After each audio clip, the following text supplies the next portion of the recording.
Այսօր կրկին անդրադառնալու ենք պատվիրաններին։ Եթե հիշում եք, մինչև հիմա 4 պատվիրանի անդրադարձել ենք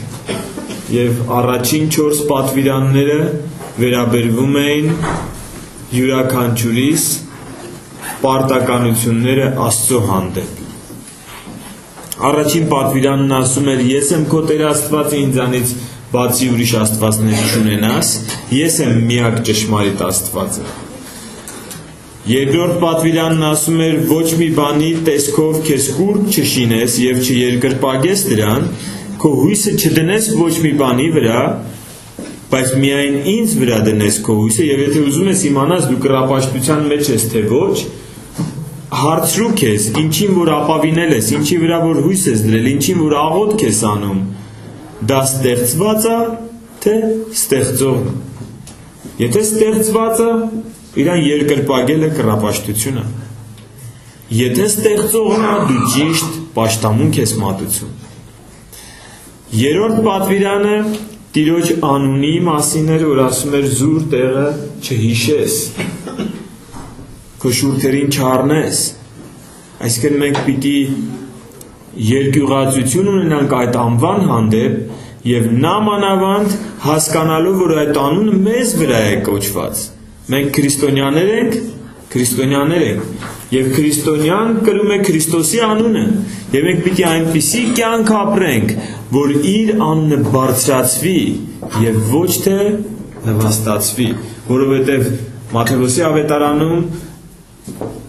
Սուրբ Գիրքը մեզ սովորեցնում է, որ թող այնպես լուսավորի ձեր լույսը մարդկանց առաջ, որ տեսնեն ձեր բարի գործերը եւ փառավորեն Հորը, որ երկնքում է։ Այդ անունը զուր տեղը չի կանչված մեզ վրա, եւ երրորդ պատվիրանը ասում էր զուր տեղը չհիշես այդ անունը։ Եվ ամեն անգամ որ շուրթերիդ կվերցնես, կամ ամեն անգամ որ ինչ-որ մեկը քո վրա կտեսնի այդ անունը, դու մեծ պատասխանատվություն զգա եւ Տիրոջ առաջ երկյուղ ունեցիր այդ անունից։ Ամեն։ 4 պատվիրանն էր, 7-րդ օրը Սուրբ պահելու պատվիրանը եւ հետաքրքիր էր ուսումնասիրելու մեջ ինձ համար հայտնության պես էր, որ գրված էր սա նշան կլինի հեթանոսների համար, որ դրանով կիմանան դուք իմ ժողովուրդն եք, թե իմ ժողովուրդը չեք։ 7-րդ օրը եկեղեցում ես, 7-րդ օրը Սուրբ ես պահում, 7-րդ օրը քո հոգևոր կյանքի օրն է, թե քո գործերը չի տեղավորվում եւ դու տեղավորում ես այդ 7-րդ օրվա մեջ։ Սրանից է երևում դու իր ժողովուրդն ես թե ոչ, որովհետեւ գրված էր, եթե չեմ սխալվում, Ելից 31-ում էր, գրված էր, որ սա նշան կլինի հեթանոսների համար։ Եվ ասենք 5-րդ պատվիրանը։ 5-րդ պատվիրանով սկսվում է պատվիրանների երկրորդ մասը։ Եթե ասեցինք առաջին 4-ը վերաբերվում էր մեր եւ Աստծո հարաբերություններին, հաջորդ 6-ը վերաբերվում է մեր եւ մարդկանց հարաբերություններին։ Մարդ հարաբերություն։ Եվ եկեք ընթերցենք պատվիրանը Ելից 20-րդ գլուխ 12-րդ խոսք։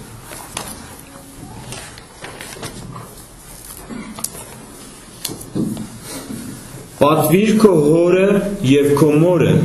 որ քո օրերը երկար լինեն այն երկրի վրա, որ քո Եհովա Աստված կտա քեզ։ Պատվիր քո հորը եւ քո մորը, որ քո օրերը երկար լինեն։ Պատվիրանները գիտեք երկու տեղ են գրված Աստվածաշնչում, երկրորդ օրինաց գրքում ասում է, որ բարի ապրես եւ երկար լինեն եւ բարիքի մեջ ապրես, բարի ապրես։ Տեր Հիսուսը խոսում էր այս պատվիրանի մասին եւ ինքը նույնպես շեշտում էր, մենք հետագայում կկարդանք։ Բայց եկեք միասին կարդանք նաեւ Եփեսացիների 6-րդ գլխից մի հատված։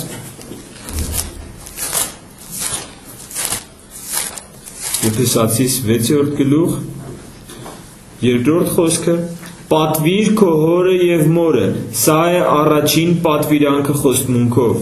որ քեզ լավ լինի եւ երկար ապրես երկրի վրա։ Առաջին պատվիրանն ասա, որի մեջ խոստում կա։ Եթե դու այս պատվիրանը պահես, երկար կապրես եւ լավ կապրես։ Ով ասում լավ ապրի այս կյանքը։ Ով ասում երկար ապրի։ Երկար նշանակում է առողջ։ Նշանակում է առողջ ապրես ու շատ ապրես։ Գիտեք, որ կյանքը ինքը ամենաթանկ բանն է մարդու համար։ Շատերը ասում են, ինչ տանք, որ կյանքներս մի քանի ամսով երկար է։ Շատերը իրենց տներն են ծախում, որ գնան ու բուժվեն, որ մի քանի տարի ավել ապրեն։ Կյանքը մարդու համար ամենաթանկ բանն է, որովհետև Աստված այդ պարգևը տվել է, նվեր է դա Աստծուց։ Եվ ամենաթանկ բանն է։ Հիմա Աստված ասում է, ուզում եք բարի ապրեք եւ երկար ապրեք, ուզում եք լավ ապրեք այս կյանքը, պատվիր քո հորը եւ քո մորը։ Այս պատվիրանը յուրահատուկ տեղում է։ Ինքը առաջին 4-ից հետո է գալիս, այսինքն Աստծուն ուղղված պատվիրանների է կապում է մարդուն ուղղված պատվիրանների հետ։ Ինքը իր մեջ միացնում է առաջին 4-ին եւ հաջորդ 5-ին։ Հիմա կասեմ թե ինչու։ Մնացած 5-ը մեզ սովորեցնում են հարգել եւ պատվել մարդկանց։ Տեր Հիսուսը գիտեք, այս 10 պատվիրանները տեղավորած 2 պատվիրանի մեջ սիրիր քո Տեր Աստծուն քո անձի ծառավել եւ սիրիր ընկերոջը կամ մերձավորիդ քո անձի պես։ Եվ այստեղ այս պատվիրանից առաջ այն 4-ը մեզ սովորեցնում էր հնազանդվել Աստծուն։ Այս մեկը մեզ սովորեցնում է հնազանդվել մեր ծնողին, հարգել ու պատվել։ Դրանից հետո հարգել ու պատվել մնացած մարդկանց, բայց մինչդեռ դու կսովորես մնացած մարդկանց հարգելը, ինքը ասում է քո ընտանիքում սովորի։ Աստծուն հարգում ես, քո ընտանիքում ցույց տուր, քո ծնողին հարգելով, որ դու Աստծուն հարգում ես։ Եթե քո ընտանիքում հաջողվեցիր, գիտեք ընտանիքում դժվար է, ձեզ ասեմ, ինչի է դժվար, որովհետև ընտանիքում բոլորի բոլոր թերությունները բոլորը գիտեն։ Դրսում հեշտ է, եկեղեցում հեշտ է, աշխատանքի վայրում հեշտ է,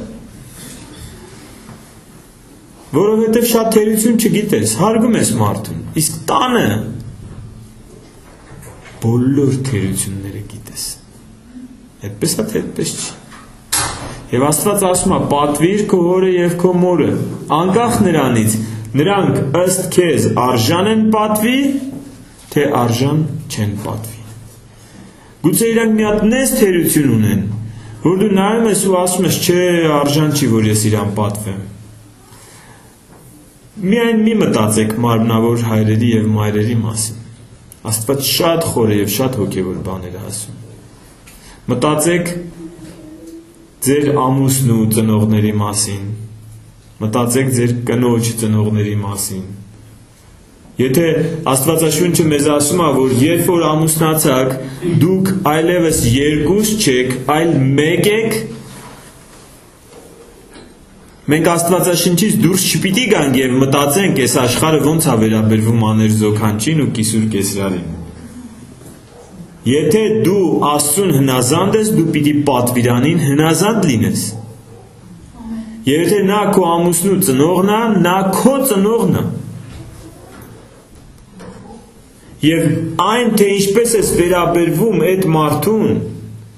որը գուցե քո ճաշակով չի, որը գուցե քո ուզածով չի խոսում, քո ուզածով չի հագնվում, քո ուզածով քեզ չի նայում վերից վար, հեչ էլ քո սրտով չի։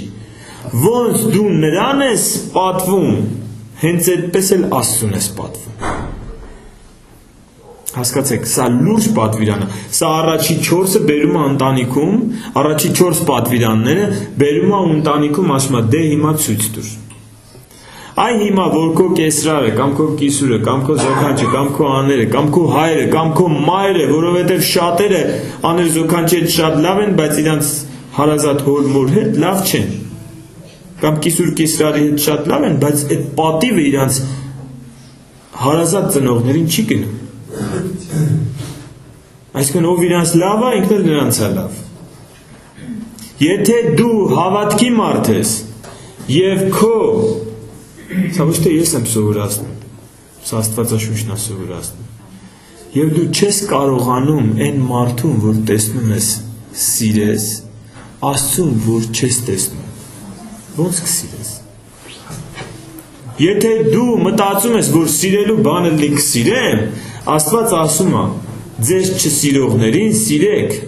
այն մարդկանց, ովքեր որ հեչ սիրելու բան չեն, եթե չկարողանաք նրանց սիրել, սուտ է, որ դուք իմ աշակերտներն եք։ Ամեն։ Շատ խիստ պատվիրան է։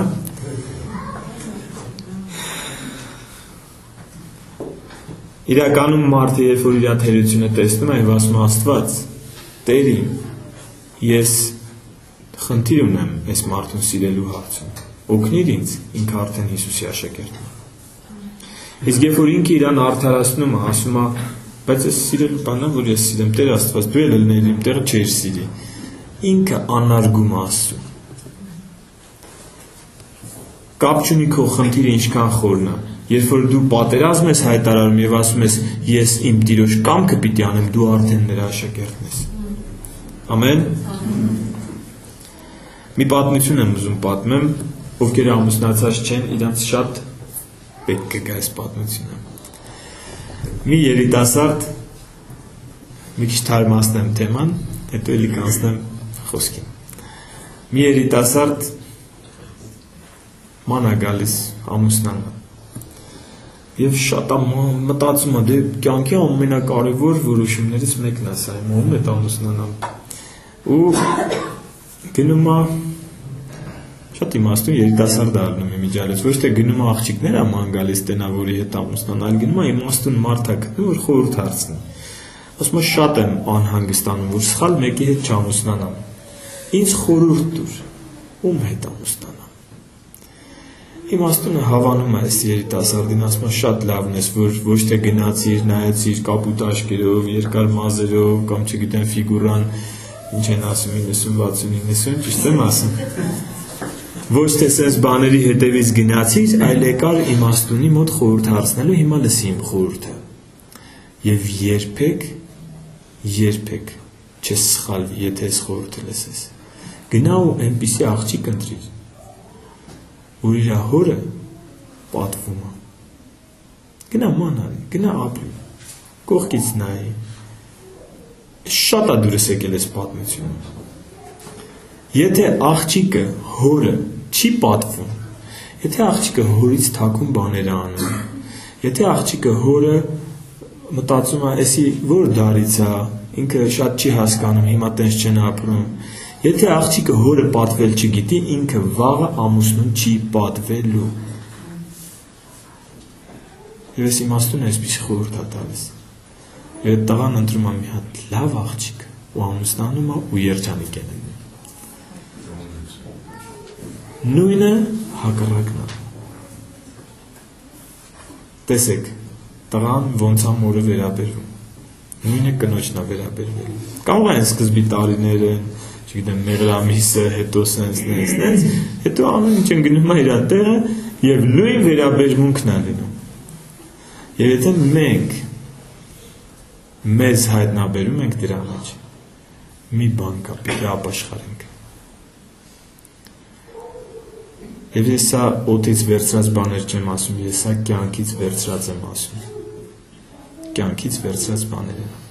Պատվիր քո հորը եւ քո մորը, սովորացնում է Աստվածաշունչը։ Եբրայեցիներ 12-րդ գլուխը բացենք, բայց միշտ դա ուզում եմ ասել, որ այս պատվիրանով Աստված մեզ մի բան է սովորեցնում, ոնց որ երեխան է վերաբերվում ծնողին, այնպես հասուն մարդը վերաբերվում Աստծուն։ Այսինքն Աստված այս պատվիրանով հիմք է դնում դեռ մանկությունից, որ մենք, հիմա ծնողներին եմ ասում, որ մենք մեր երեխաներին սովորեցնենք, որ իրենք մեզ հարգեն։ Ինչեր ենք տեսնում մեր օրերում։ Լսեք, այնպիսի անարգանքը Տիմոթեոսի թղթի մեջ կկարդանք, երբ որ խոսում է վերջին օրերի մասին, գրված է, որ վերջին օրերում կլինեն այսպես պղծություններ կանեն, թվարկում է եւ դրանց մեջ ասում է ծնողներին անհնազանդ կլինեն։ Աստված ծնողներին ասում է. մանուկ տարիքից սովորեցրու երեխայիդ, որ հարգի քեզ։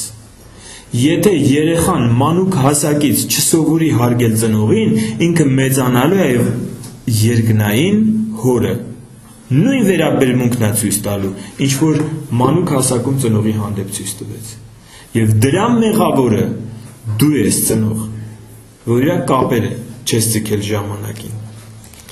Ապաշխարենք, եթե այսպիսի բաց թողումներ ունենք կյանքում։ Եբրայեցիս 12-րդ գլուխ 5-ից 11 խոսքեր։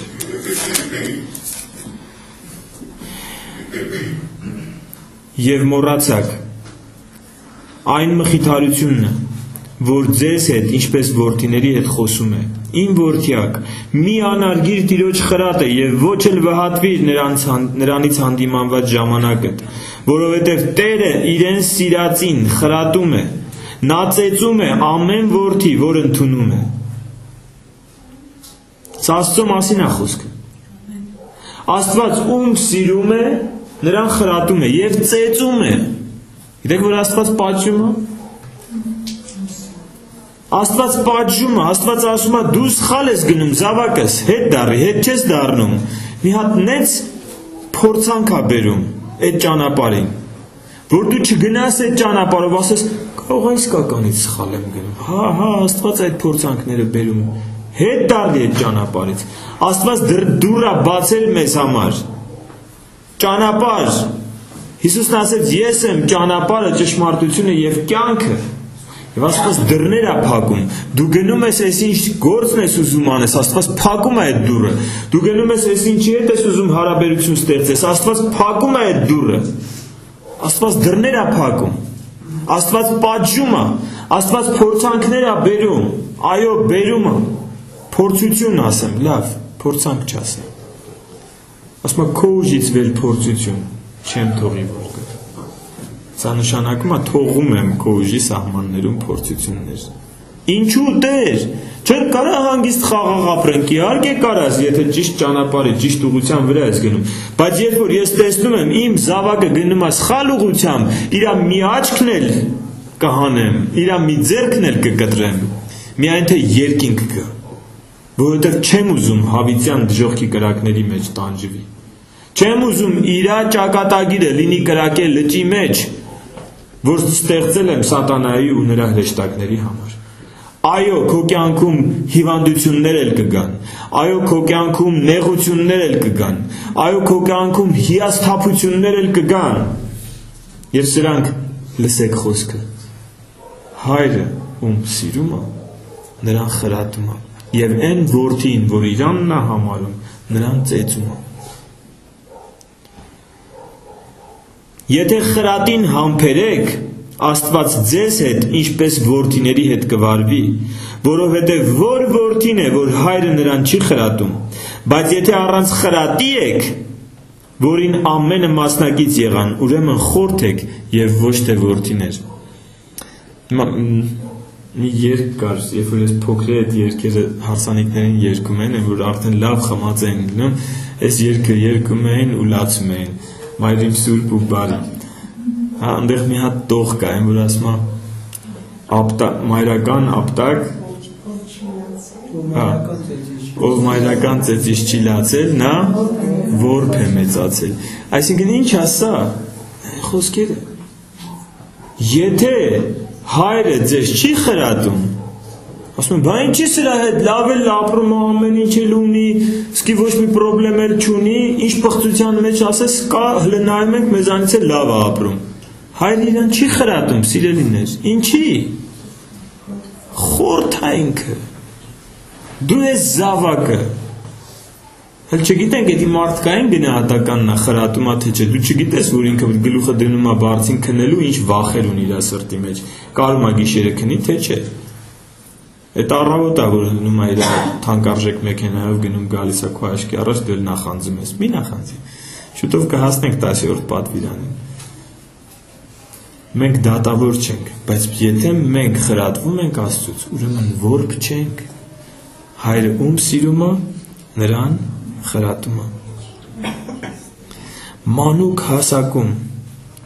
դաստիարակությունը, ճիշտ դաստիարակությունը, պատվել սովորեցնելը երեխային, կարծեմ Պլատոնի մոտ, թե Արիստոտելի մոտ, այդ մեծ մտածողներից մեկի մոտ, մեկը բերում է իր երեխային, ու ասում է, ուզում եմ քո մոտ տամ, որ մանուկ տարիքից դու դաստիարակ ես իրան ճիշտ դաստիարակությամբ, ինքը մեծ փիլիսոփա է։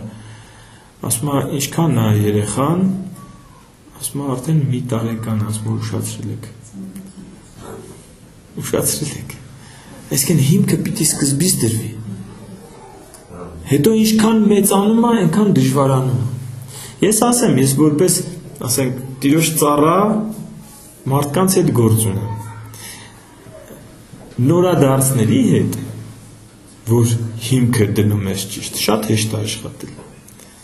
Բայց այն, որ երկար տարիների հավատացյալներ են, այն, որ մեծացել են արդեն, այն, որ լիքը բան գիտեն, որ սխալ ուղղությամբ են, իրանց հետ շատ դժվար է։ Շատ։ Բայց եթե մենք մեր սրտերը խոնարհեցնենք, եթե Հիսուսն ասում էր մանուկների պես չլինեք, երկնքի արքայություն չեք պետք։ Կարևոր չի քանի տարվա հավատացյալ ես, կարևոր չի որտեղ ես եղել, ինչ ես արել, եթե մանուկի պես ես, եթե խրատ ընդունող ես, եթե սրտիդ մեջ չես ասում հույս երեկվա այն, ասենք 13 տարեկան, 12 տարեկան տղային, որ խրատում եմ, հույս փոքր չեմ։ Կարծում եմ, որ 2 տարեկանն էլ տենց կարենա խոսա, որ իր աչքին ինքն էլ է մեծ երևում։ 2 տարեկանն էլ որ խրատեն, մի հատ նենց չէ ասում, դու ես վախում արդեն։ Ասում ես ինչ բալ է, այսպես ասում է, չէ։ Երանի թե մենք խրատ լսող լինենք։ Մեծ պատասխանատվություն է դաստիարակել երեխային։ Տեսեք, այս պատվիրանը պատվիր քո հորը և քո մորը։ Ոչ միայն մեզ է վերաբերվում որպես մեր հորը և մորը հարգողներ, պատվողներ, այլ վերաբերվում է մեզ որպես ծնողներ, որ մենք սա դնենք երեխաների մեջ։ Ղևտացիներ 19-րդ գլուխ, 3-րդ խոսք։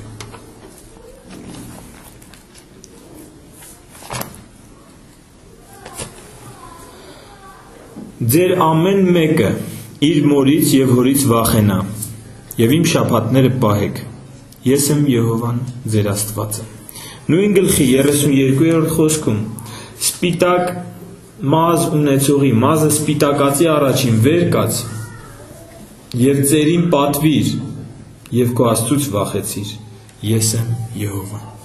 Տեսեք, մի տեղում ասում է ինձանից վախեցիր, ես եմ քո Աստվածը, մյուս տեղում ասում է քո ծնողից վախեցիր։ Այսինքն ինքը ինչ-որ բան է ուզում սովորեցնի։ Վախենալ նշանակում է ակնածել,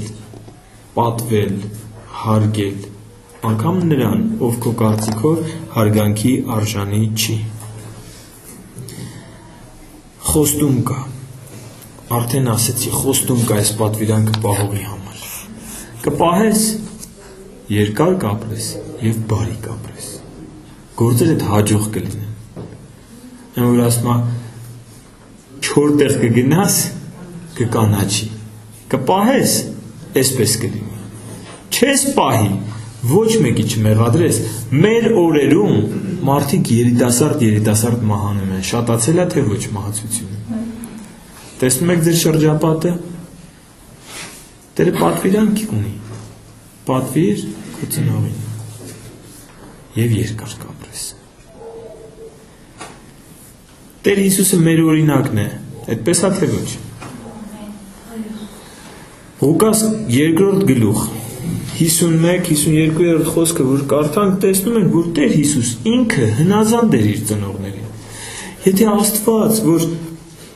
մարմին էր հագել եւ բնակվել էր մեր մեջ,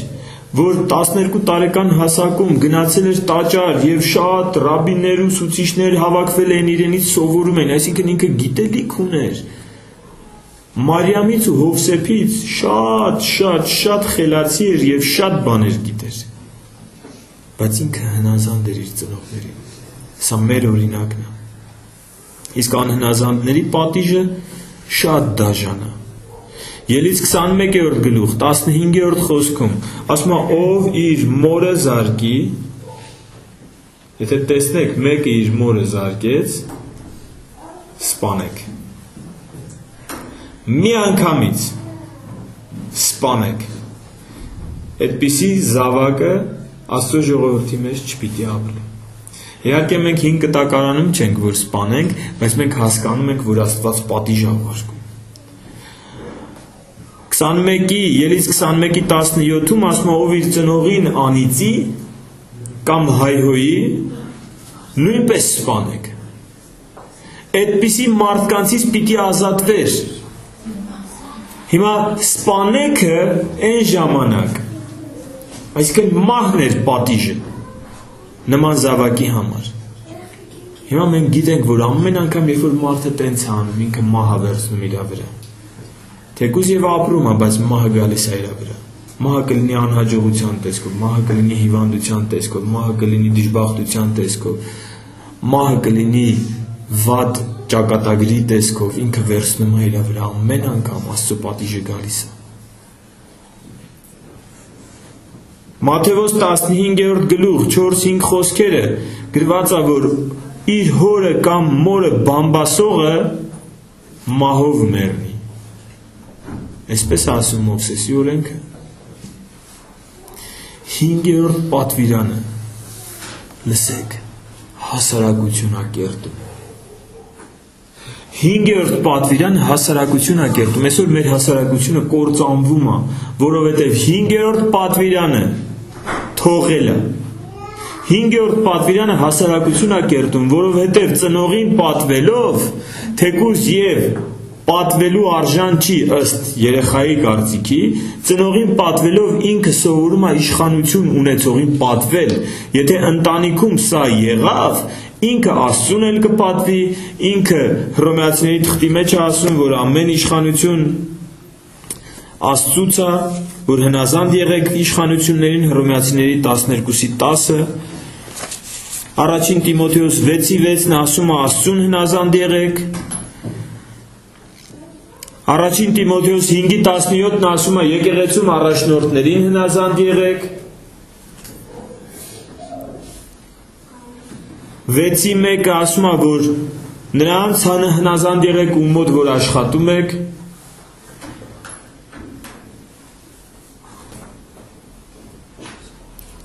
Հռոմեացի 13:1-7-ներ իշխանությունների վերաբերյալ, իսկ 12:10-ն ասում է, որ եղբայրներին հնազանդ եղեք։ Այսինքն տարբեր պատվելու տեղեր կա, որ մենք պիտի պատվենք, պատկերացրեք փողոցում ծեր մարդը, չգիտեմ, մեր ժամանակներում հիշում եմ, որ դպրոցում մեզ սովորացնում են, տանը մեզ սովորացնում են, ասում են, որ նստեք ավտոբուս, եթե տարիքով է քեզանից, կարևոր չի ծերա թե չէ, քեզանից տարիքով է, վեր կաց և տեղը զիջիր։ Տեսնում ենք մենք այսօր դա 1000-ից 1 պատվելը կորում է, հասարակությունը քանդվում է։ 5-րդ պատվիրանը հասարակություն է կերտում։ Ինչպես տանը վերաբերվում ես ծնողին, այնպես եկեղեցում վերաբերվում ես հոգևոր առաջնորդին։ Ինչպես տանը վերաբերվում ես ծնողին, այնպես վերաբերվում ես քո երկրի իշխանություններին։ Ինչպես տանը վերաբերվում ես քո ծնողին, այնպես վերաբերվում ես քո գործի տեղը քո վրա իշխանություն ունեցողին։ Եվ ցավոք սրտի, մենք տեսնում ենք, որ այսօր չկա պատիվ, չկա պատվել, մինչև մեքենաների համար չմցրեցին տուգանքները, ոչ ոք հետիոտներին ճանապարհ չտվեց։ Հիմա բոլորը կանգնում են, այսինքն նայում են, եթե ոստիկան կա, ճանապարհ են տալիս, եթե ոստիկան չկա, լավ էլ քշումացնում են։ Բայց եթե սրտի մեջ լինի պատիվը, ոչ ոք քեզ չի կարող վախեցնել։ Եթե այստեղ գրվի, ես խնդրում եմ ձեր երեխաներին ճիշտ հիմք դրեք եւ մենք էլ բոլորս ապաշխարենք։ Ամեն։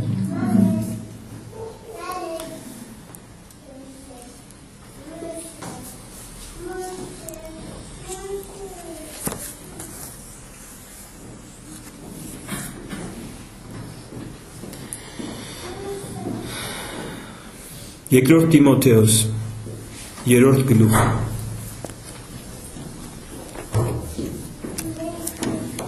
Ուղղակի նայեք ծնողներին անհնազանդները ինչ ցուցակի մեջ են։ Երկրորդ Տիմոթեոս 3-րդ գլուխ առաջին խոսքից։ Եվ սա գիտացիր, որ վերջին օրերում չար ժամանակներ կգան, որովհետև մարդիկ կլինեն ինքնասեր, արծաթասեր, ամբարտավան, հպարտ, հայհոյիչ, ծնողների անհնազանդ, ապերախտ, անսուրբ, անգութ, անհաշտ, բանսարկու, անժուժկալ,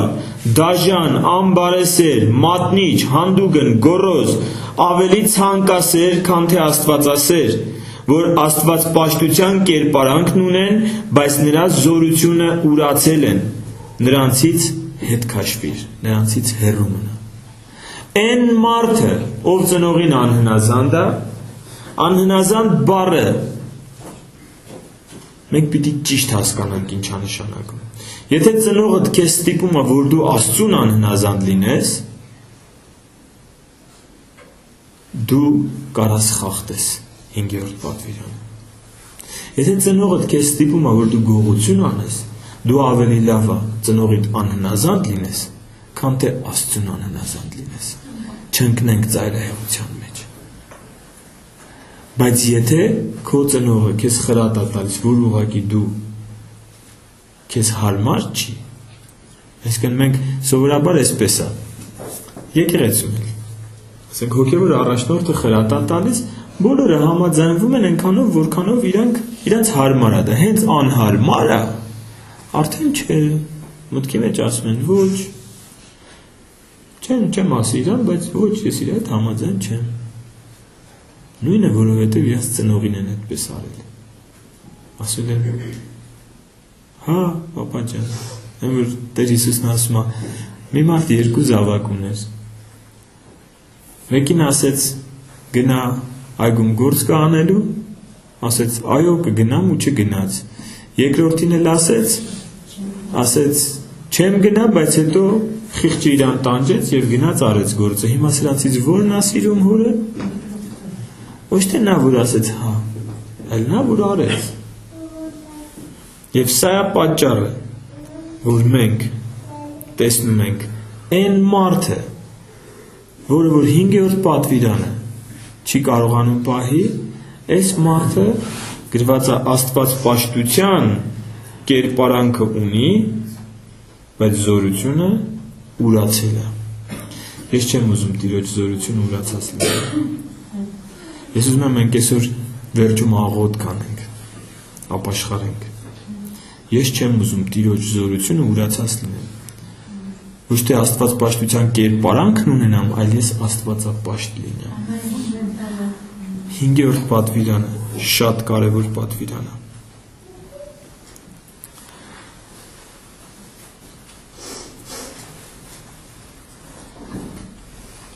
Հավիտենական կյանքը պարգև է բոլոր նրանց, ովքեր սովորում են կյանքի դասերը։ Գիտեք, Տերը ձրի պարգևը տվեց, բայց որպեսզի մենք այդ պարգևը հասցնենք մինչև վերջ, պարգևը քո ձեռքերում է, բայց դու դա տեղ պիտի հասցնես։ Սրա համար ջանք է պետք։ Սրա համար ընթացք է պետք, սրա համար ճանապարհ պիտի անցնենք։ Եվ Տերը մեզ սովորեցնում է քո բնավորությունը փոխել։ Երկու բան կա, որ մենք մեր բնավորության վրա պիտի աշխատենք։ Առաջինը, մենք սկսում ենք զանազանել եկեղեցի գալով, հոգևոր սնունդ ստանալով, դու սկսում ես զանազանել որն է բարին եւ որն է չարը։ Ճիշտ է թե չէ։ Առաջինը դա է, որ դու քո մեջ պիտի այդ զանազանությունը զարգացնես, որն է բարին, որն է չարը։ Սա ճիշտ է, սա սխալ է։ Երկրորդը, երբ որ հասկացար, պիտի կարողանաս սխալը մերժես, ճիշտը ընտրես։ Եվ սա ամենադժվարն է։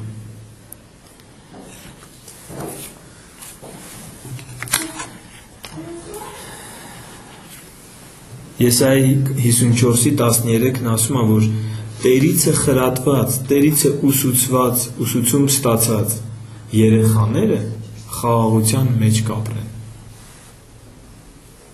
Երբ որ Տերն է ուսուցանում քո ձեռքերով, քո շուրթերով, ուզում ես քո երեխաները խաղաղության մեջ ապրեն։ Ուսուցանիր, Տիրոջ խոսքով ուսուցանիր նրանց։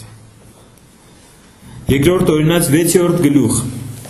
6 եւ 7 խոսքերը։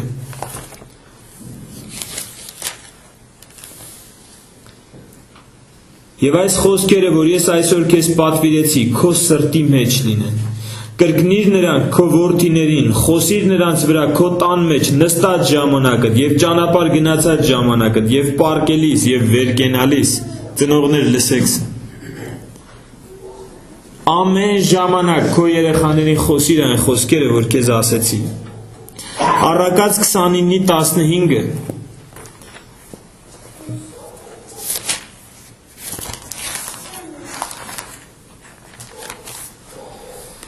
Գավազանը եւ հանդիմանությունը իմաստություն կտա, բայց բաց ընկած տղան, կապերը թողած տղան անարգանք կբերի իր մոր համար։ Գավազանը եւ հանդիմանությունը իմաստություն է տալիս։ Այստեղ տատիների ու պապիների հետ միշտ կոնֆլիկտ է։ Երբ որ ծնողները գավազան ու խրատ են օգտագործում, տատի պապիները նեղվում, որն է իրենց համար մեծագույն վիրավորանքն է սա։ Բայց իմացեք, գավազանը եւ հանդիմանությունը իմաստություն է տալիս։ Տատի պապիների գործը երեխեքին երես տալն է։ Ես էլ որ տատի պապի դառնանք, ես ու իմ կինը, մենք էլ ենք նույն բանը անելու։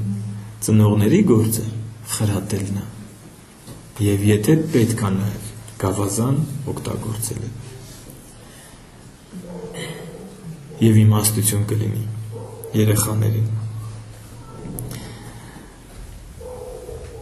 Երկրորդ օրինաց 27:16-ն ասում է անիծյալ է։ Գիտեք, պատվելու հակառակը անարգելն է։ Գրված է անիծյալ է իր հորը եւ մորը անարգողը։ Անիծյալ է Առակաց 19:26-ը հորը կողոպտողը եւ մորը դուրս հանողը։ Այսօր ինչքան մարդիկ են իրենց ծնողներին տանում ձերանոց։ Խնամք չեն տանում եւ անեծք կա։ Աստված ասում է անեծքը։ Մարդը չի անիծում, որ ինչ-որ մեկը պաշտպանի։ Կողոսացիս 3:20-ը ասում է որդիներ հնազանդ եղեք ձեր ծնողներին։ Բայց 21-ը ասում է ծնողներ մի բարկացրեք ձեր որդիներին։ Այսինքն երկուսին էլ չափի մեջ է պահում։ Մի բարկացրա քո որդուն ծնողը։ Որդի հնազանդ եղեք քո ծնողին։ Երկուսի համար էլ գործ կա անելու։ Եվ ուզում եմ մի քանի բառ խոսել, թե ինչ է նշանակում պատվել։ Իրականում պատվիր քո հորը եւ քո մորը, որ երկար ապրես եւ լավ լինի քեզ էսը երկրի վրա եւ բարի ապրես։ Պատվել նշանակում է բառը բնագրում նշանակում է կշիռ տալ։ Այսինքն արժեքավորել։ Այն որ ամենավատ տղեն էլ, որ ասենք իր ծնողը մահանում է, մանավանդ մայրերին, որ խմում են, հիշում են, երգում են, հիմա եթե արժևորես իր կյանքի ժամանակ, արժևորել, կշիռ տալ, թանկ լինի քեզ համար։ Պատվել նշանակում է, որ իրանք քո համար չպիտի ամաչեն։ Այսինքն դու նես պիտի ապրես, որ իրանք քո համար չամաչեն, որ ցավ չպատճառես։ Որ ամենակարևորը լսեք, բարկություն չլինի իր հանդեպ։ Դու իրավունք չունես բարկություն ցուցաբերելու իր հանդեպ եւ երկար ու բարի կյանք կունենաս։ Ծնողները պարտավոր են, Աստված ասում պատվիրան, չբարկացնեն իրանց զավակներին, այսինքն այնպիսի իրավիճակներ չստեղծեն, ձգտեն չստեղծեն այդպիսի իրավիճակ, որ երեխան բարկություն ցուցաբերի իր հանդեպ։ Անանդ որ այդ երեխան արդեն ասենք 80 տարեկան է։ Ես հենց այնպես չեմ ասում, մեր եկեղեցում մի քույրիկ կա, երևի 60-ն անցա, եւ ինքը մինչեւ հիմա նենց է գալիս պաշտամունքների, որ հեսա գնամ տուն, այսինքն արագ անում ամեն ինչ որ գնատում, որտեղ իր կիսուրը կխոսա իր վրա։ Այսինքն ինքը 65 տարեկան է, այդ իր կիսուրը, չգիտեմ ինչքանն է,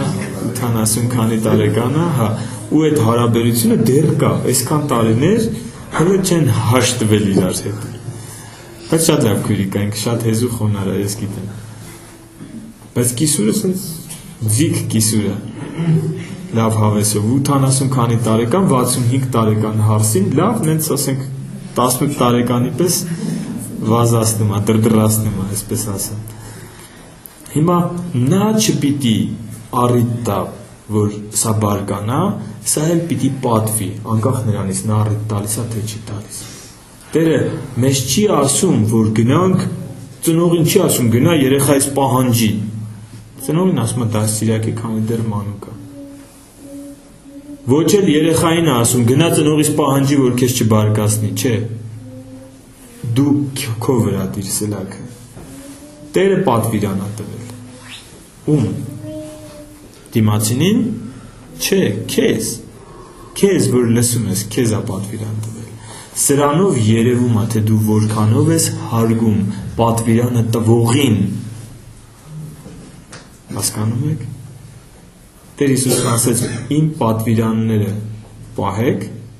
սրանով կերևա, որ ինձ սիրում եք։ Աստված մեզ պատվել է սովորեցնում, սկսած մեր ընտանիքից։ 5-րդ պատվիրան։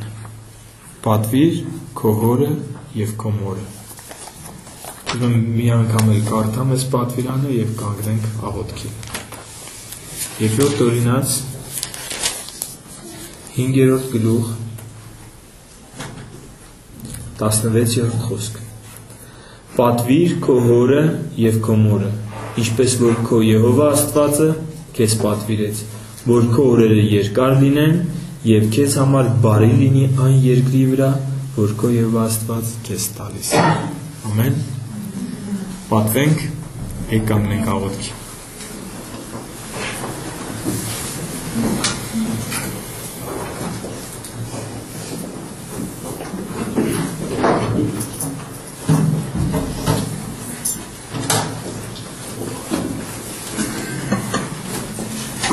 Մեր Տեր մեր Աստված, որ մեր մեջ ես իմ։ Դու գիտես մեր տկարությունները, թերությունները, մեր մեղքերը։ Դու գիտես նաև, թե երբ որ մենք անհնազանդ ենք եղել այս պատվիրանին, Տեր։ Տեր, մենք սիրում ենք քեզ։ Եվ եթե այս խոսքի արդյունքում մեզանից թեկուզ մեկը իր սրտի մեջ զգաց, որ ինքը պիտի փոխի իր վերաբերմունքը իր ծնողի հանդեպ, կամ իր ամուսնու կամ կնոջ ծնողների հանդեպ, կամ իր հոգևոր հոր հանդեպ, կամ իշխանություն ունեցող մեկի հանդեպ, որ քո խոսքը սովորեցնում է մեզ պատվել, և մենք հաճախ անարգում ենք, Տեր, Խնդրում եմ, որ ներես, ահա ընդունես որպես խոստովանություն, ներես ու սրբես քո պատվական արյունով, Տեր։ Օգնիր մեզ, որ հասկանանք։ Տեր, հիմա քո հոգով խոսիր մարդկանց սրտերի հետ։ Այդ պատվիրանը, Տեր, թող չգրվի իրանց տետրերի մեջ կամ իրենց մտքի մեջ, այլ խնդրում եմ, որ մեզանից յուրաքանչյուրի սրտի մեջ այս պատվիրանը գրվի, Տեր։ Այս պատվիրանով դու սովորեցնում ես քեզ հնազանդվել։ Մեր երկնավոր հորը պատվելը մենք սովորում ենք ընտանիքում, Տեր։ Այս պատվիրանով դու բարեպաշտ հասարակություն ես կերտում, Տեր։ Աստվածապաշտ սերունդ ես բարձրացնում։ Իմաստություն տուր մեզանից յուրաքանչյուրին, Տեր, որ ապաշխարենք այն մեղքի համար, որ այս պատվիրանի մեջ հաճախ սայթաքել ենք, Տեր։ Եվ իմաստություն տուր, Տեր, որ մեր երեխաներին մանկուց հիմք դնենք, որ արդար կյանք ապրեն, որ մեծի հանդեպ հարգանք ունենան, որ ծնողին պատվեն, որ իշխանություն ունեցողին պատվեն, Տեր, անկախ նրանից, թե վերջին օրերում որքան կշատանա պղծությունը, տուր, որ քո ժողովուրդը ազատ լինի, Տեր, տուր, որ քո ժողովուրդը սրբված լինի այդ պղծությունից և քո արդարության մեջ ապրի։ Քո հոգու կարիք ունենք, Տեր, որ այս խոսքերը լսողի ամեն սրտի մեջ գրվի 5-րդ պատվիրանը, Տեր Հիսուսի անվան փառքի համար։